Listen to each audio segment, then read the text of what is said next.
Dilanjutkan.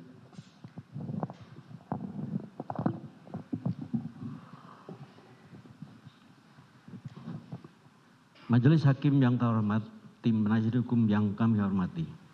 Dari uraian-uraian tersebut di atas, maka kami penuntut umum berkesimpulan bahwa perbuatan terdakwa Ricky Rizal Wibowo telah terbukti secara sah dan meyakinkan serta telah memenuhi rumusan-rumusan perbuatan pidana pembunuhan berencana sebagaimana yang telah didakwakan dalam dakwaan pasal 340 KUHP junto pasal 55 ayat 1 ke 1 KUHP. Bahwa sepanjang pemeriksaan di persidangan telah didapat fakta-fakta kesalahan terdakwa. Kemudian dari fakta-fakta tersebut tidak terdapat adanya hal-hal yang dapat membebaskan terdakwa dari pertanggungjawaban pidana ataupun tidak ditemukan adanya alasan-alasan pemaaf maupun alasan-alasan pembenar atas perbuatan terdakwa. Oleh sebab itu, terhadap perbuatan terdakwa tersebut, maka terdakwa wajib mempertanggungjawabkan. Dan untuk itu, terdakwa harus dijatuhi hukuman yang setimpal dengan perbuatannya. Sebelum kami sampai pada tuntutan pidana atas diri terdakwa, kami selaku jaksa penuntut umum dalam perkara ini wajib pula mempertimbangkan hal-hal yang kami jadikan sebagai pertimbangan mengajukan tuntutan pidana, yaitu hal yang memberatkan. Perbuatan terdakwa mengakibatkan hilangnya nyawa korban Nopriansa Yosua Huta Barat dan duka yang mendalam bagi keluarganya. Terdakwa berbelit-belit dan tidak mengakui perbuatannya dan memberikan keterangan di persidangan. Perbuatan terdakwa tidak sepantasnya dilakukan dalam kehidupannya sebagai aparatur penegak hukum. Hal yang meringankan, terdakwa berusia muda dan masih bisa diharapkan untuk memperbaiki perilakunya. Terdakwa sebagai tulang punggung keluarga dalam mencari nafkah.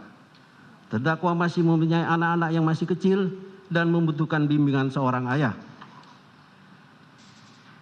Berdasarkan uraian-uraian tersebut di atas, maka kami jaksa penuntut umum dalam perkara ini menuntut supaya Majelis Hakim Pengadilan Negeri Jakarta Selatan yang memeriksa dan mengadili perkara ini memutuskan: 1.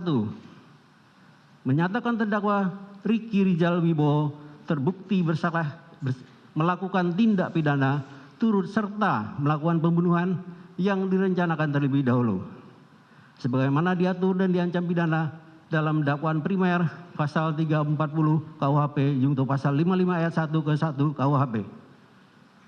2. Menjatuhkan pidana terhadap terdakwa Ricky Rizal Wibowo dengan pidana penjara selama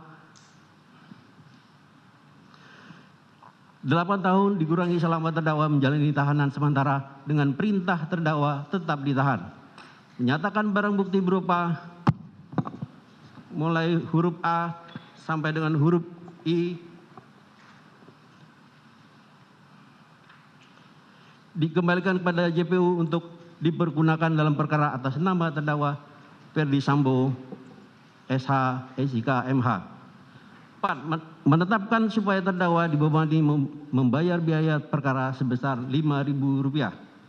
Demikian tuntutan pidana ini kami bacakan dan diserahkan dalam sidang hari ini, Senin tanggal 16 Januari 2023. Semoga Tuhan Yang Maha Kuasa memberikan kekuatan lahir dan batin kepada kita semua dalam melaksanakan penegakan hukum.